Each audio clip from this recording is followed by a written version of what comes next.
All right, everyone. Welcome to today's Tuesday Times Roundtable. I apologize for the several-minute delay.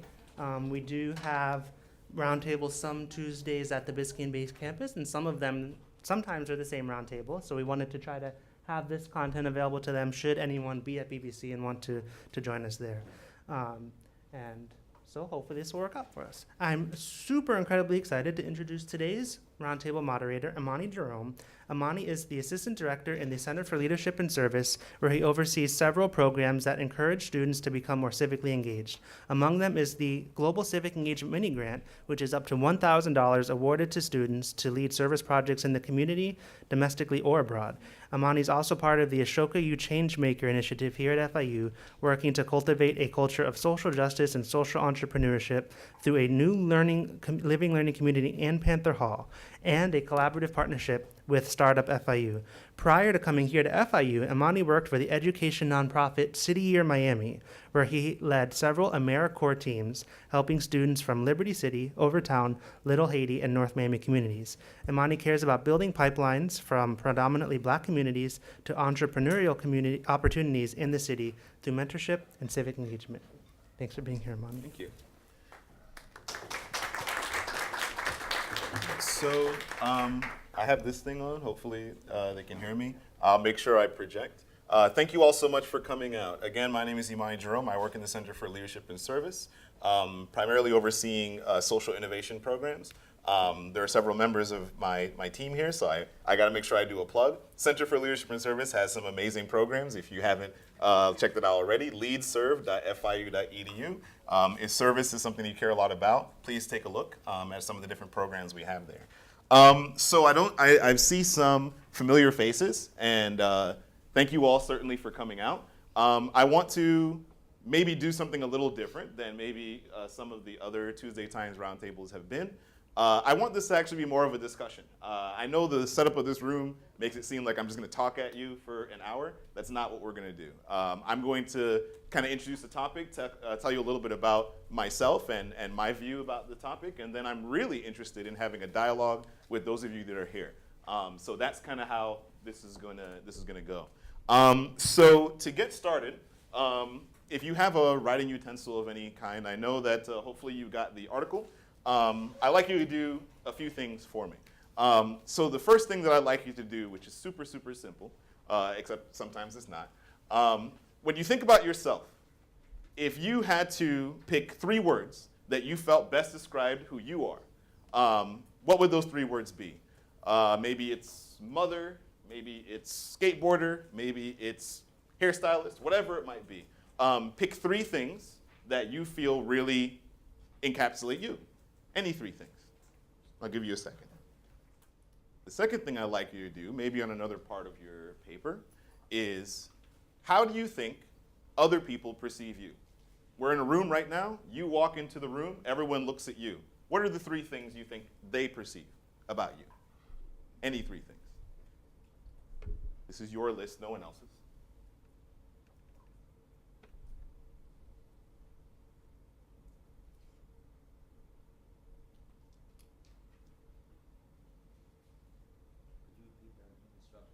Certainly. So the way you believe other people see you. If, for example, you were to walk into the room right now and everyone looked at you, what are the 3 things you think will pop into their head about you? What words would they use?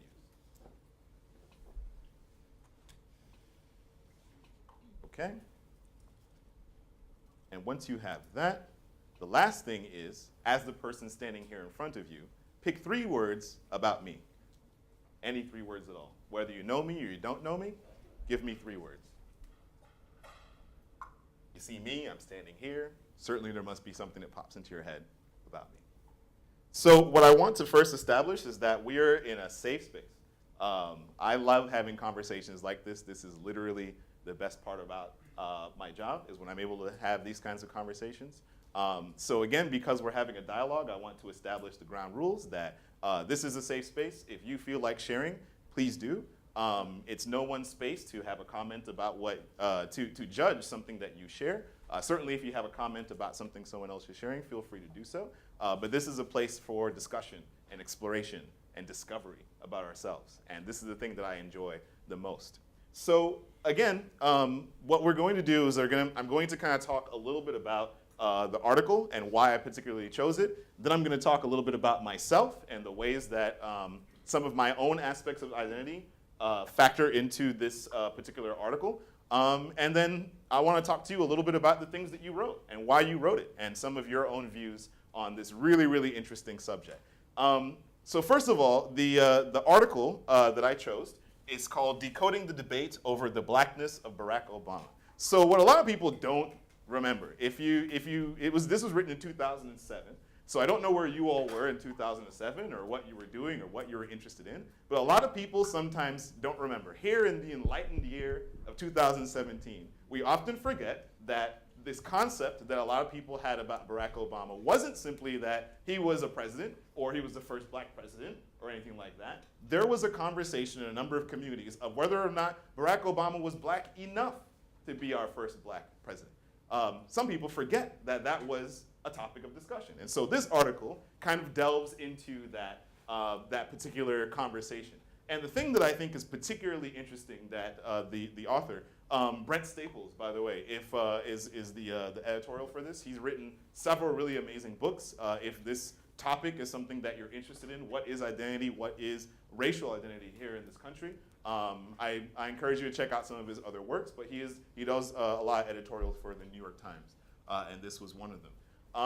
So something that he brings up that's particularly interesting is that this conversation of whether or not Barack Obama was black enough to be our first black president often came from the black community. This is something that came from within the community about Barack Obama. I remember in 2007, I was in college. I went to Florida State University, so don't hate me. But I do work for FIU now, so that's okay. I'm also a graduate student here at FIU as well. So see, I am a Panther. It's all good. But I was in school at Florida State University. I was in a particular class that was talking about American literature.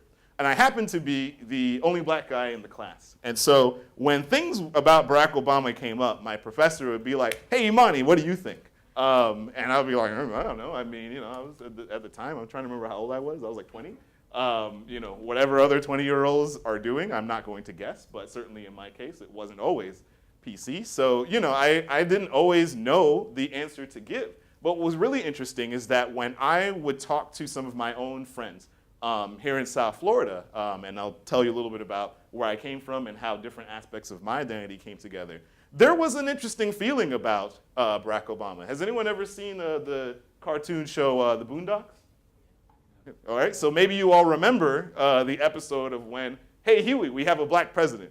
And Huey was less than enthused. He was metered in his response to this amazing thing that was going on in the U.S. And interestingly, amongst my own friend circle, there were some people who were just like, they were really high on the Obama train. They had Obama shoes and Obama haircuts. It was a real thing, at least back then. But what was really interesting was that a friend of mine made a comment, and the comment has stuck with me 10 years later. And the comment she made was, to the group of us who were all talking about this, you all are hypocrites, she said. And everyone was like, whoa, what are you talking about? And she said, if Barack Obama went to our high school, looking the way he did, talking the way he did, into law and books and all the other things that he was into, y'all would have punked him, just like anybody else. And she had a point. She had a point. The person that we called our black president, our hype, our savior, in some of my own communities would not have been accepted as one of us. And so what does that mean, this us? So that's kind of the backdrop to what I want to start this conversation with. So who am I, right? I'm a dude, I guess you can say. We'll start with the third thing that I asked you to write, the 3 things about me. Does anyone want to throw out something that you thought? Yes? Approachable. You seem like I can go up to you and I can count on you. You totally can. People in my office, I hope you heard that. I'm super approachable. Yes? Professional? Professional, why? Maybe because of the way you dress and the way you approach other people. Okay, so I was really deliberate in my style of dress today. I made sure I often wear sneakers, like those that know me. I chose not to today to try to seem more professional. Also, fun fact, I got a haircut And I usually just shave my head because I'm in that interesting part of my life where hair is starting to thin in a lot of different places. So I usually just shave my head altogether. And today I was like, I'm going to grow my hair and get a haircut like all the young people. I was trying to appeal to my particular audience. So thank you, professional. Any other words that came about me? Yes. Confident. Why? Well, the way you speak, the way you stand, your posture, and your presentation skills. Excellent. Thank you so much. That's quite the compliment. I've worked on this for a while. Let me just tell you that right now. You will soon see I was not this person that you see before you for a lot of my life. So a couple really cool words. Did anyone write black? One? Thought about it? Okay. Okay. So this is where we begin.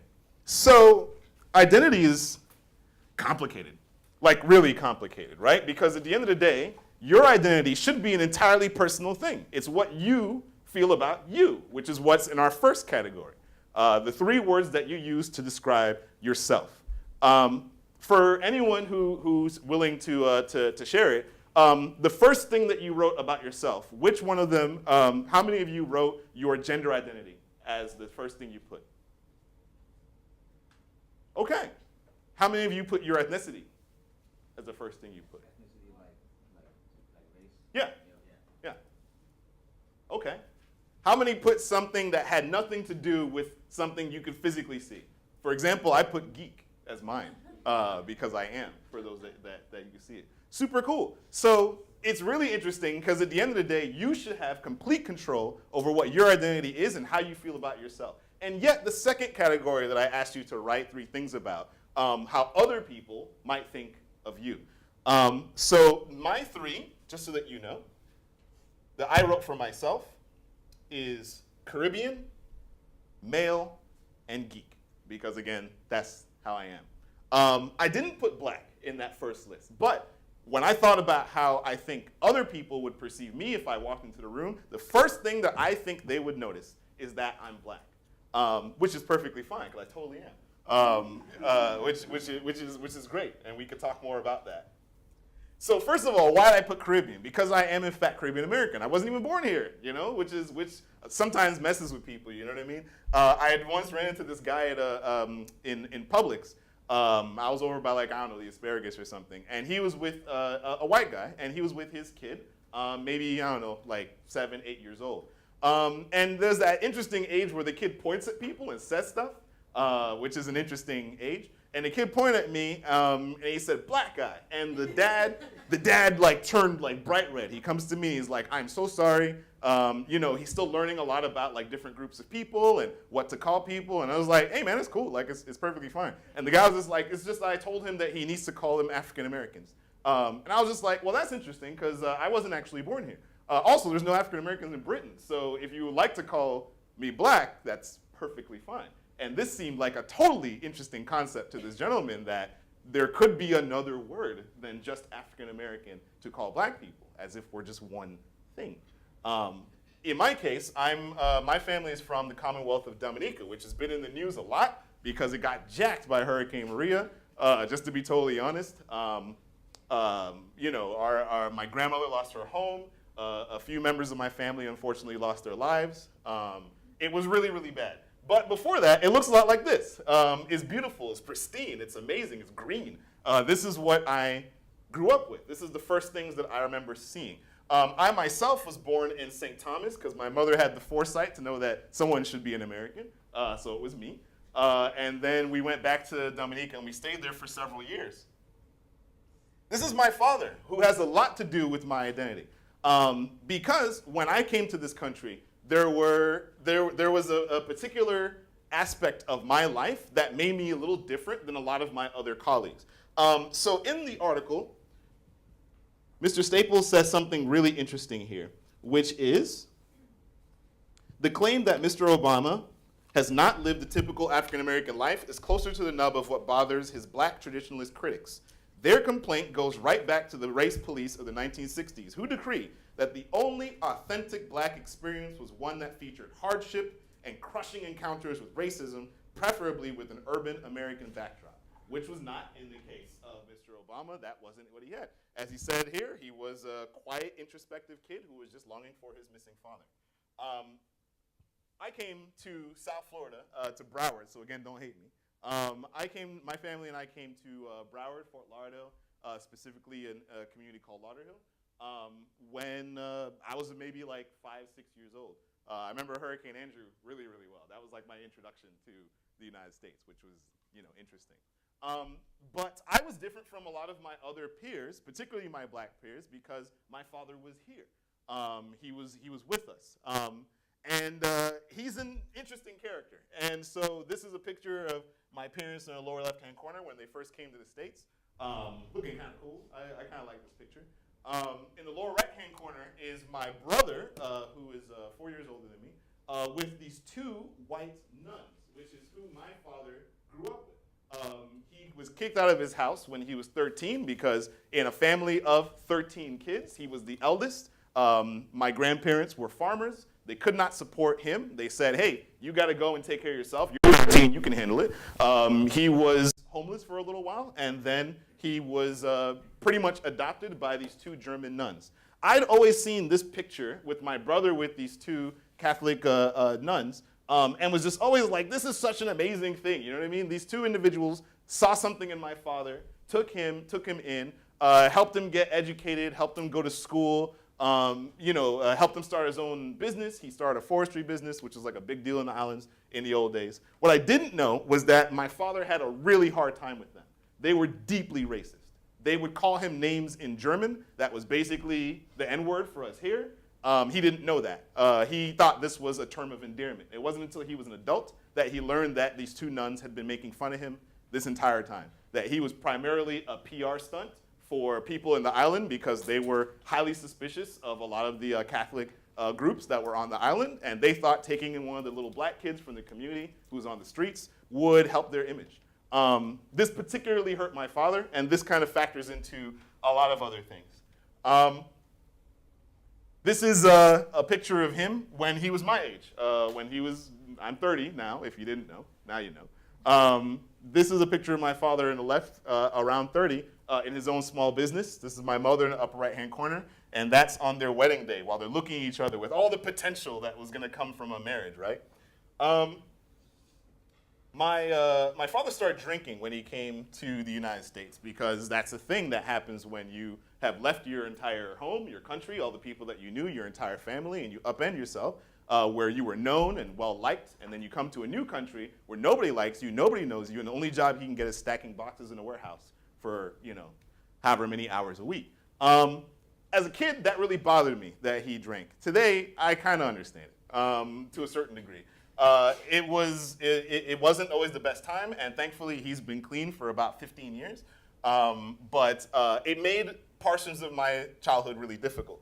So again, when I was thinking a lot about identity, thinking about how I was treated when I first came to this country, particularly by other people in my community, they wrote me off because I had a father in the home. They didn't know that he was abusive and alcoholic at that time.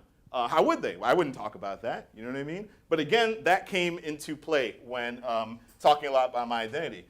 This is a picture of my brother and I in the upper left-hand corner. You'll notice that I put geek on my descriptions for myself. I've kind of always been this kid just cheesing with all the missing teeth. That's kind of always been. I still am for the most part, for those that know me.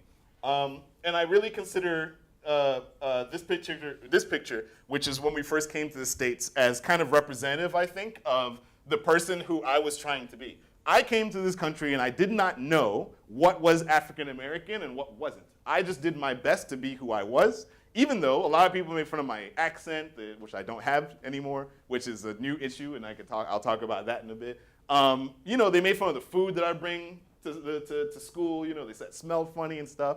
It was tough, but I kept cheesing the whole way through because that's how you deal with problems, right? And so this is actually a picture of our home in Dominica. It's unfortunately not there anymore because of Hurricane Maria. But as you can kind of tell, it doesn't have running water. We bathed in the river. That's just what we did. I didn't know that that's not what people did until I came to the States. I didn't know that, Ole's weren't gonna look at you naked every morning until I came here and I was like, oh, that's not what everyone does here. That's cool. That's cool. I'll keep moving on. That's no big deal. And there's a lot that goes into. If you are a part of an immigrant population, you probably know a lot about how your family influences a lot of your life. Family is really, really important. On my grandparents' side, on my mother's side, they had 13 kids. Grandparents on my father's side, 13 kids. So of that, I have, I don't know, like 700 cousins or whatever just running around. But this is my brother in the upper left-hand corner, a few cousins of mine who went the military route. Now, this is important in terms of how I view myself. When I talk a lot about identity, and in particular when I talk about black identity, there's an interesting thing that comes up when I speak to people of different age groups. There's an age group that believe that college and school is cool if you want to do that. That's no big deal. There are some of them that are just like, you are going to college no matter what. That was my mother. That's where my mother fell. But the interesting thing about being the first in your family to go to college is they don't tell you how that's going to change your identity and how other people perceive you. Because almost all the rest of my family went the military route. Or they became carpenters or they became mechanics, things that work with their hands. I taught writing at Florida State. I didn't work with my hands. I wasn't out here, in the military. And what I didn't realize was that part of the way they viewed me, my masculinity, as a black man, as a black Caribbean man, was deeply called into question because of what I did. I didn't work with my hands. They would look at my hands when I'd come to like Thanksgiving and stuff like that, and they would be like, "Oh, no blisters. What are you doing, man?" I'm just like, I'm writing, I'm reading stuff, I'm trying to learn things, you know what I mean? Like, don't come at me. So there's often this interesting thing when we talk about identity, especially if you're first in your family and education is really important, where people push you hard to go to school, go to school, go to school, become a lawyer, become a doctor, become an engineer, which I'm sure many of you probably feel. I clearly didn't become any of them. But what they don't tell you sometimes is how that pursuit of education, of knowledge, can change the way other people perceive you. These are the books that I read as a kid. As you can kind of see, some of them are a bit weird. I was a big fan of black militant literature at the time. I was also a big fan of science, and Carl Sagan and The Pale Blue Dot was one of my favorite texts. I would sit there and curl up with a book while my friends were watching Transformers, and that was what I did. This was the things that I was really interested in.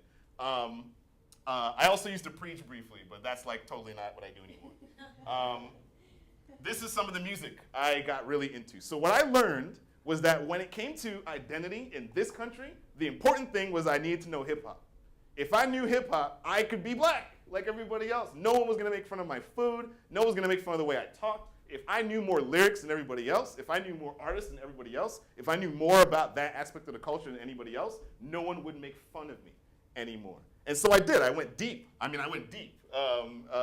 I really love all these artists, even though a lot of them aren't doing anything anymore. And you'll also notice a little peppering of rock and jazz. There's Led Zeppelin there with number 4. There's System of a Down. There's Thelonious Monk. There's Miles Davis. And then a lot of really old school 80s, 90s hip hop. That was like my thing. It still is. So if anyone is like interested in that, let's talk, because I love talking about hip hop. It's one of my favorite things. But what's interesting is that, again, when it comes to identity, depending on who I'm with, this is a problem, a big problem. How many of you all went to Miami Carnival last weekend? Did anybody do that? Well, you should. It's super cool. It was just here over by the fairgrounds over here, which is, a gathering of a lot of people from the Caribbean descent, and you dance, and then you eat, and you just basically have a really good time. It's really, really great. You know the Caribbean guy who wasn't at Carnival this past weekend? This guy. To be honest, I don't listen to a lot of soca, which a lot of my own people consider deeply, deeply egregious, all right? Like, I'm sitting here listening to, like, The Roots and, like, Dr. Dre, and when my friends would listen or hear what I'm listening to, they'd be like, what are you doing? You're not from here. And there's been people who've told me I can't listen to this because I'm not American. This isn't my culture. This isn't something I'm allowed to listen to, which was interesting to me, but it didn't really matter. I still listened to a lot of it. So I'm going to go really quick through this part because I want to get through the conversations. College was really weird for me. College was a large part of what became the identity that you see right now because I failed a lot at college. And then those of you who are in college right now, please listen to me. You can fail. You can fail. You can fail. Your parents might be angry. Your family members might call you a failure. They'll say that we did all this for you to come to this country, to go to school, and they'll hate you and you'll feel terrible for it, but you know what? You'll know a little bit more about yourself at the end of the day. So I went to Florida State and I almost got kicked out in my first year because I didn't know anything about time management. I didn't know anything about studying. That wasn't stuff that I did before. I just kind of went, in fact, I put all my classes after 2:30 because I thought I was being smart. I could do a whole morning and afternoon and do cool stuff and then go to class 2:30 to 8 and it would be great. No, all it did was I stayed out until 8 o'clock in the morning and I would wake up at 1 p.m. or so, and then I would go to class and then do the same thing every day. I fell into a cycle that was really, really hard to maintain, and I almost lost my scholarships. I also got engaged, and then it didn't work out, the person in the upper right-hand corner. I was also into boxing. I was really, really into boxing. I, in fact, joined the gym. I had 3 amateur fights. I lost 2 of them. And there was a point where my coach was just like, Emani, there are people with talent, and there are people who have to work really hard. Do you know which one you are? I was like, talent? He's like, no. No. And so he told me if I wanted to box professionally, I had to quit school and make it full time. And I knew I couldn't do that. Particularly my mother would kill me. So when life got really hard for me in college and I wasn't doing things well, I moved to Japan because whatever, that's the thing to do. I went and studied abroad to escape a failed engagement, failed classes, failed professional career. I didn't know what my major was going to be. My family was not talking to me. I wasn't talking to my family. I was hundreds of miles away from everybody I knew, and I was really, really poor. That is what my situation was. And then I saw someone in the union with teach English in Asia. And I was just like, what's the furthest one you got? They're like, Japan. I'm like, let's do that. So I taught in some elementary schools. This is a picture of Kyoto, which is a beautiful part of the island. So what was really interesting to me about this part is my identity in a different country totally changed the way I saw myself, completely changed the way. I've been struggling up until this whole point with what is my blackness? Where does it start? Where does it end? How much of it is American blackness? How much is Caribbean blackness? How much of it makes sense for who I am and where I am in my life? At Florida State, in my first year, like lots of people, I wanted to join things and get to be known. So I went to the Black Student Union, and I went to a meeting with the BSU. By the way, I love BSU at this university. Way different than how I felt it was when I first went to school, but no big deal. I went to BSU, and they had a meeting in the first day, and they asked everyone to kind of say, where you're from. So I said, I'm from South Florida. I grew up in Fort Lauderdale. And then this person in the back was just like, no, you didn't. I was like, well, yeah, I did. You can't tell me I didn't. They're like, well, you don't sound like people from Lauderdale. You don't sound like people from Pompano, which is particularly where I was growing up. I was like, well, now this is the same old things that are coming back at me. So I left. I was like, screw them. I'm going to go to the Caribbean Student Association. They will understand me. And in the first meeting, just like before, I stood up and they asked, where you from? And I said, my family's from Dominica, and I spent some time there before I came here to the States. And they said, where's your accent? I was like, well, I've been here for 20 odd years. It's kind of difficult to still have one. And again, they called into question, am I actually from Dominica? Am I actually Caribbean? I just showed them my lunch. I was like, look, it's oxtail. I'm one of you. And so this constant struggle in my identity was a big thing. And when I went overseas, that changed everything because they only saw me as black. That's it. A little boy had came up to me in my first day teaching at this particular school here, which is in a more rural part of the country, maybe 5 years old. And he runs and he pulls my leg and he says what's up, my snicker? And just like that. And I was just like, what do I do with this? What do I do with this? I mean, he's 5 years old. This is the only English he knows, and he practiced it before he came over. I could see him going through it in his head. I met one. I can see this is my connection. And right there, I had to really start asking myself really, really serious questions about my identity and who I was, because over here there was no time to look and see, is he Caribbean enough? Is he black enough? I was black, and that's it. And that taught me a lot about who I was and what I was really trying to do. Then I joined this organization called City Year here in Miami, which is super, super important. There's my old boss, Miss Karen. She's now here as the VP, Assistant VP of Engagement. You're really lucky. But in City Year, I joined this organization because I got really, really sick of seeing students that I worked with. Again, I worked in writing at Florida State. I had students coming to me too often, particularly black students, who were super nice, super smart, really engaged, athletes more often than not, who were reading and writing on like a 6th or 7th grade level. I didn't understand it. I was like, you got to college, but then there's this gap. And I noticed a lot of them were coming from Miami. So I was like, screw this. I'm going to quit my program. I'm going to join a nonprofit. I'm going to find out what's going on in the world of education in Miami. And I did by joining this particular organization. These are just pictures of some of my team. In the lower right-hand corner is a very important picture because this is the first day that I worked. This day I was shadowing another manager who was working in a school called Charles R. Drew, K through 8 now, which is not far from the Liberty City area. This particular student was on all the walls when I was walking by the school. And I would ask, like, was this kid's birthday? Like, you know, why was he on the wall? And they said, no, he was a student. He died last week. And to be quite honest, the first thing I thought was there some sort of violence? Was there some sort of gun violence? Which says a lot right then and there. This is my first day working in a new community. I wasn't here from Miami. I didn't know much about Miami, but here was my assumption about this young man. She said, no, he died of an asthma attack. But the ambulance took 5 minutes to come to us because they don't like coming into our community. And that totally changed everything about who I was, what I was doing, and who I was doing it for. Because it occurred to me that an injustice was done. This young boy simply had an asthma attack, and an ambulance that usually had a response time, and I looked it up, usually had a response time in neighboring communities, more affluent communities, of 76 seconds. Took 5 minutes to get to this boy, and he died in the school when he didn't have to. And that really, really changed the way that I started doing things. That's when a lot of my views, a lot of those old books I was reading on all the militantism, it came right back up. I was like, this is wrong. There is injustice in the world. There's injustice directed at people who look like me. And it doesn't matter if I wasn't born here. This is my battle just like anybody else's. That's what I felt. And I felt it very strongly. This was also graduation day of a school that I was working at called Edison Middle in Little Haiti. This was the last graduating class because there is no Edison Middle anymore.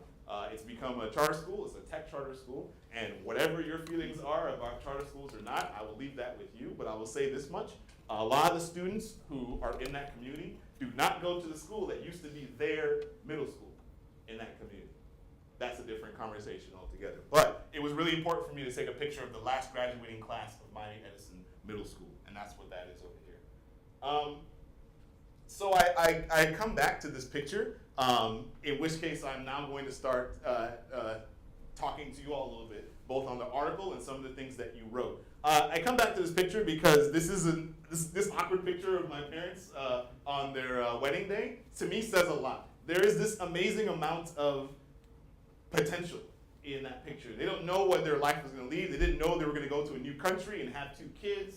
And that one of them would be speaking to you all today in this room here. They wouldn't have known that. I think my mom is trying to watch this on like YouTube or something. I didn't tell her if there was a link or not. You know, I look at this and I think a lot about how they had no idea how from them was going to spawn all these questions about who am I?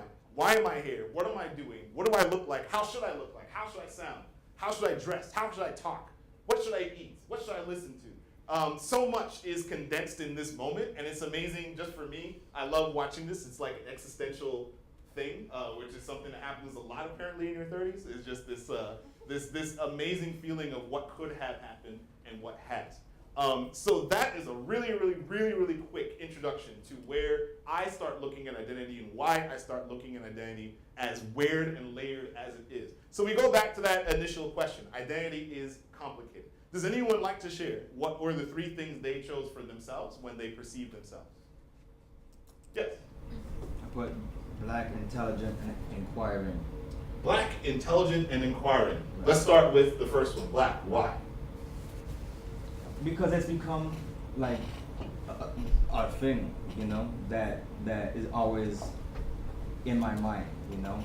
I have to take it into consideration all the time. And it's like, I think about Ta-Nehisi Coates in the Between the World and Me. He wrote like the amount of, like, we have less hours in our day because of the time that we spend, you know, just mulling over the nuances and how our behaviors will be received because of a color, right?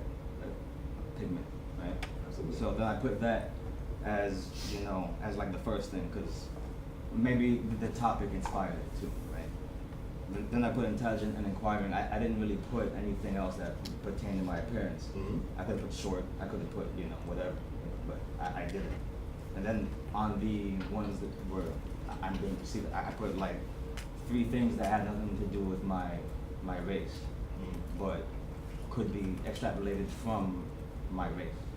Do you feel confident sharing anything? Yeah, I put disheveled, angry, and late / disrespectful, because I feel like whenever I walk into a room late, I'm like, okay, yeah, I'm that guy. I'm that late, like blacks can't be on time person, you know what I mean? Can you swim? Oh yeah. Well, there you go. You wrote that. I taught myself how to swim. You know what I mean? Florida did that. I certainly did. It certainly did. And what I particularly like about what you said, intelligent is such a wonderful word to feel about yourself. I didn't feel that about myself for most of my life, even though I had a lot of people telling me I'm really intelligent, you speak really well. Although I didn't know whether or not they were saying that because they didn't think I was going to speak really well. You know, which can sometimes be a thing. I don't want to hog too much time, but No, I do want to so- say this. My intelligence is very tied in with my blackness, like as a self-perception, because a lot of the times in elementary, like, well, just growing up in grade school, I would do very well in school, you know, like I was just always, I guess I was always smart, you know, for some reason. And I always had to qualify that against my blackness, like what you were saying, how you don't work with your hands. I have to give an excuse as to why I'm smart to people who are around me, and then let them know that I can still be just as violent as they are, you know, which is a pathetic thing, you know, because usually one would eliminate the need for the other. And then when I described you, I put articulate, steezy, and successful, you know, because I like the threads. I see you as successful, and I put articulate, and I thought about articulate because I don't like to call black people articulate because of the whole, you know, dynamic there, like not being expected. But then I was like, well, no, like he is. So screw that. I appreciate it. I appreciate it. One of the words you used for yourself, how you felt other people perceived you, was angry, Yeah. which I thought was particularly interesting. I have to soften my expressions. No, I remember we had a previous conversation about that, or at the other Tuesday times when I was here with this really interesting way. James Baldwin has, I'm paraphrasing here, but he basically said something, to be black and like fully conscious in America is to be like a constant state of anger. And what's interesting is that people wouldn't have seen me as angry. I was the weird kid that was like, you know, always smiling when I had missing teeth and stuff, and talking to people about Led Zeppelin when they did not want to hear about Led Zeppelin. But at the same time, you saw the texts that I was reading. They were angry texts. Yeah. There was a picture of one of the books, which was Soul on Ice, which is a story about one of the founding members of the Black Panther Party. I read that at like 11. This is where I was Ahead of your time. feeling. Even if I didn't know the context for why I was feeling it, that's what I was feeling, and that's what I was reading. Thank you so much for sharing. I see another hand. Yes. I have a question for you. Yes. So I also have to share my things. Yeah, absolutely. For myself, I wrote nerdy, athletic, and food lover. Okay. Nerdy, athletic, and Food lover. oh, nice. What kind of food? Any food. Any food. Okay, we're perfectly fine. Yeah. And I don't discriminate on that. Why did you choose those 3 things? Because those are the things that came to my mind. And if you see that, you can have like a general, broad perspective of what I do, where I am, who I am. Now I know when I see you here in the area over here, I can ask you, what'd you eat today? Because, you know, Sergio's ain't bad. You know, the line was pretty bad when it first opened up down over there, but I mean, it's pretty good. I'm not paid or anything. I'm just saying, like, Sergio's not bad. If that's something you wanted to check out. You said you had a question? Yeah. So you mentioned that you joined City here because you wanted to know, you saw this like educational gap for this particular group of people. Yes. And you wanted to find out what's going on. Why are these people have such a deficiency in these skills, right? Like reading. Right. And you never kind of shared those results. Maybe you have, maybe you have not, but I just want to know if you haven't. Perceptive. I didn't share that because I have mixed feelings about why. I actually had the opportunity. There was a particular student who I will not name because he's well known now. There was a particular student who was a football player when I was teaching writing at Florida State. He was one of the sharpest people I had ever met. He would come to class with questions about anything and everything. He wanted to know about everything. It was amazing. Then he turned in his first paper, and I almost cried because he was writing at, I would say, possibly about a 5th grade level. I tutored him as much as I possibly could. At the end of the day, I could not give him a passing grade for a college writing course because then that wouldn't have been fair to the other students who were writing on a collegiate level. So I had to fail him. It caused an interesting thing with the athletics department. You know, like, you can't fail this dude. Like, you know what I mean? Like, he's a wide receiver for us. He's doing really, really well. You're not. So why, you can't just sit here and fail someone. And he kind of became the focal point of what I was interested in finding out. I had the opportunity to work in the high school that student came from while I was part of City Year. I was even able to meet some of the teachers that knew him and that worked with him. And what I found is that, particularly in communities of color, when you're good at sports, that's apparently all you are now. You are good at sports. You can't really be a reader. You can't be a lover of music or of food. You are a football player, and that's it. And the school, unfortunately, really, really rallied around this particular young man because it looked like he was going to get out. He was going to get drafted. He was going to go to college, which he did. And he was going to play football at a college, which he did. And so a part of me had a lot of mixed feelings because a part of me was unhappy that people kept passing this boy along because, well, he plays football for our school. Everything is okay. And at the end of the day, he was going to have a difficult time if football didn't turn out to be what he was doing with his career. You can't get through life reading on a 5th grade level. You can't do it. Yes? But that would be a case for most athletes, right? Because athletes, what I know is that they spend a lot of time in their own craft trying to polish it, right? So it is not something that will apply only to, let's say, black people, but overall to all athletes. And maybe it's not the fact that, oh, he's black, so this is what was destined to happen, but more like, hey, we can actually go with this, so as athletes, let's just let him slide, kind of thing.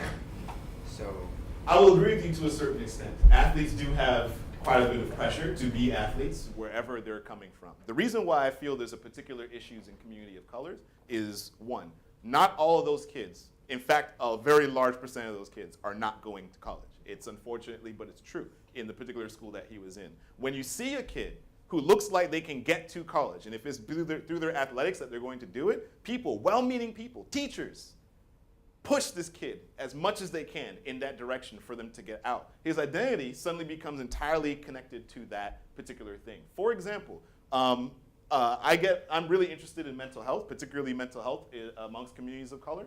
It's something that I feel is really, really, really important and not talked a lot about because there's a stigma around it.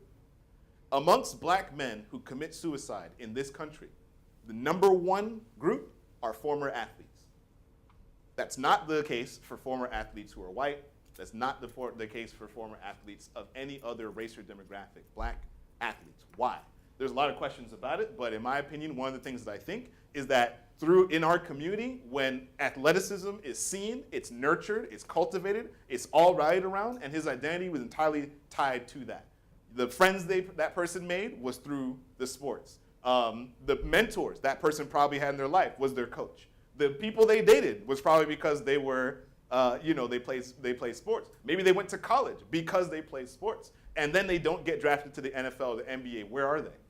The friends leave, the community disappears. And unfortunately, I do think there is a disproportionate amount of pressure put on black athletes in particular to succeed because too many times there's the feeling that that's the only way they can get out of a situation, get out of a community, get out of a probably not so great economic situation. That's where basically I was coming from. And that's something that I saw at that school. The teachers that I talked to who would work with this student loved him. But when I asked them, were you hard on him? Did you grade his papers strongly?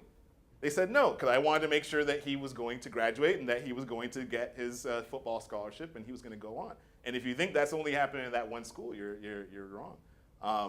And I have been able to work in other schools of other colors, and I've been able to see athletes coming from there too. And while a person might be a swimmer, or a person might play baseball from another racial group, there isn't this feeling that that's all they can do. And that's something that I see from the top down, from principals to teachers to people in that person's community, their family members, the people in their church. That is what unfortunately happens a lot. And so that was why I wanted to work particularly with that demographic. Question? Yes. Yeah, I have a question. Not a question, but a statement that the way how I see it, it's both stereotyping and hypermasculinity, because you were talking about previously how your male relatives will enter the military and then will work with carpentry, and you were the exact opposite. You were into writing, and then they question your masculinity. I took a class about race and ethnicity, and the discussion was how black men, there's this hyper masculinity. They have to be very strong, they have to be aggressive, they have to be violent, and then the stereotype with black men is with sports, that they're only good with playing sports, whether it's football or basketball or baseball.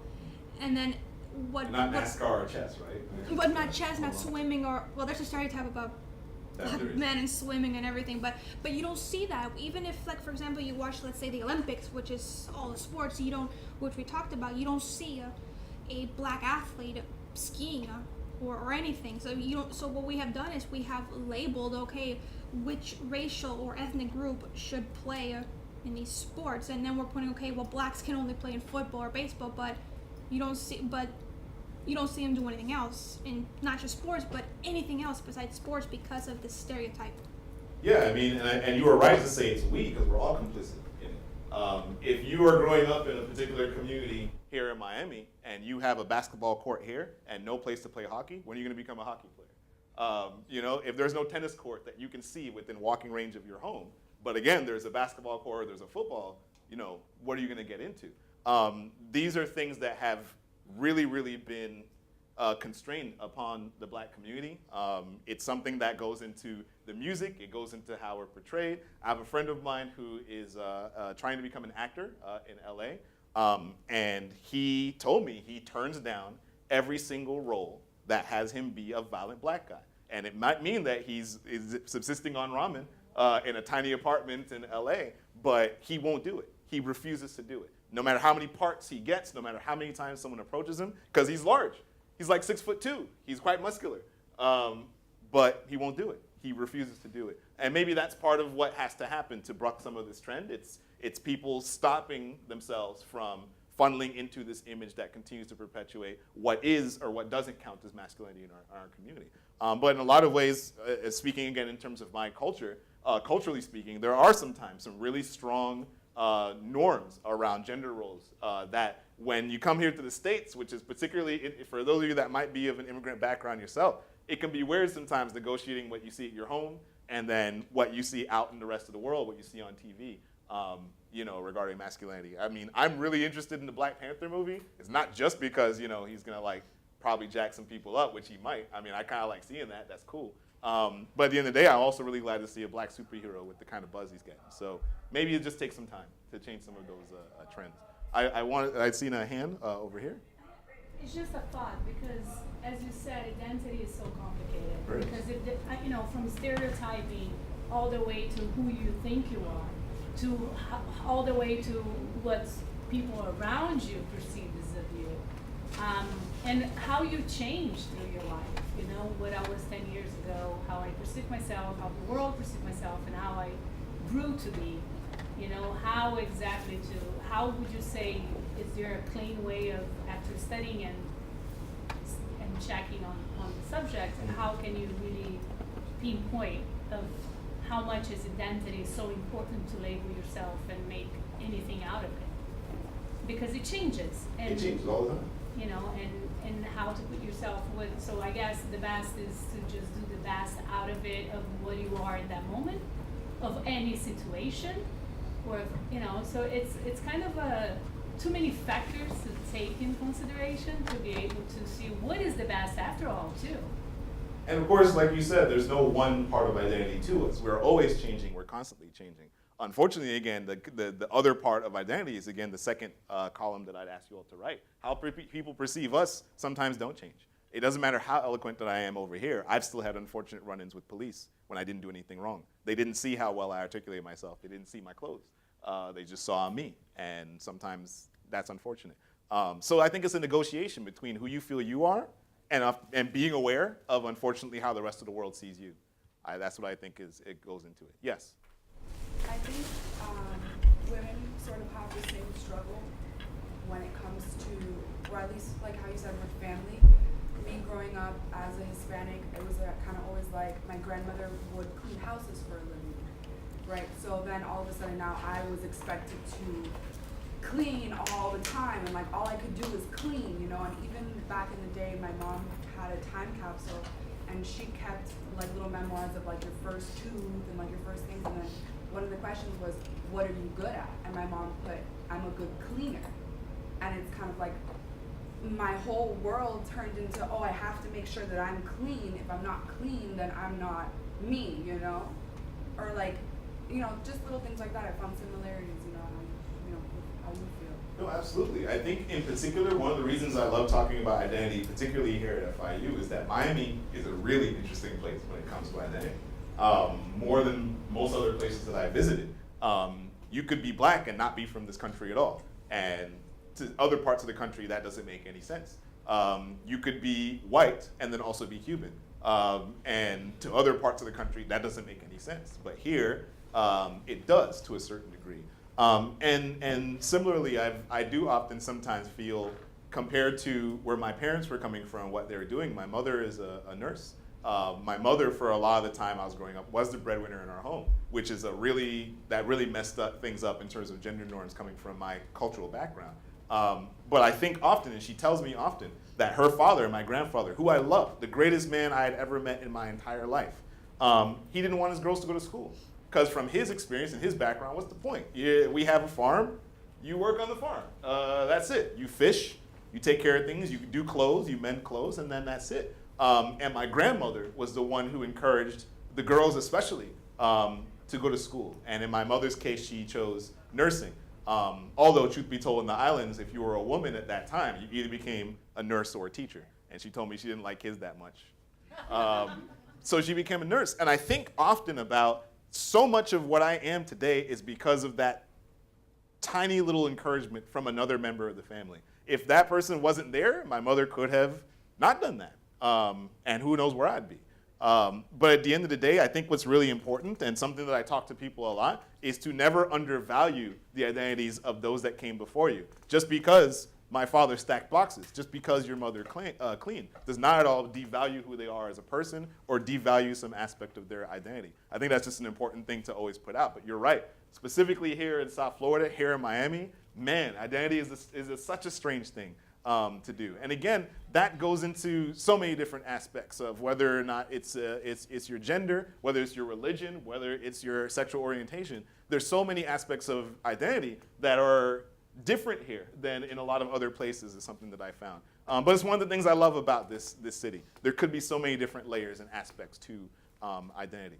So I want to be careful, because now that we're basically gotten to our time, I'm going to remain if anybody wants to continue this conversation any kind of way. I really thank you all so much for listening to me and kind of go on for a little bit and for sharing in the way that you did. Please take a look at the story, the article, if you weren't able to. There's a whole lot more about it that I didn't want to get into too much. Yes, of course. Thank you so much. So the other thing is I care a lot about civic engagement, as like Eric had introduced it. And a lot of the programs we have in the Center for Leadership and Service is about that. If anyone's ever watched Shark Tank, I run a Shark Tank for our office called I Change FIU. The only difference is that instead of pitching just any other business, you have to pitch a venture that will help people in some way. It has to be a social venture, a social entrepreneurship. And the prize is $7,500 and the mentorship of a millionaire, if that's something that you might be into. So if you or you know anybody who might have an idea for a pitch, the pitch day is November 15th at Startup FIU. And the only thing you need for the pitch is identify a problem, identify a solution, and then tell us why your idea might possibly help that group. So if that's something that you're interested, again, leadserve.fiu.edu, check it out, or come talk to me. I'm more than welcome to, happy to talk to you. So again, thank you so much for your time. Please take a look at the article, have some further conversations wherever you're going about your perceptions of self and where other people perceive you. And always feel confident to be who you are, no matter where you are. I think that's the most important thing. Thank you all so much.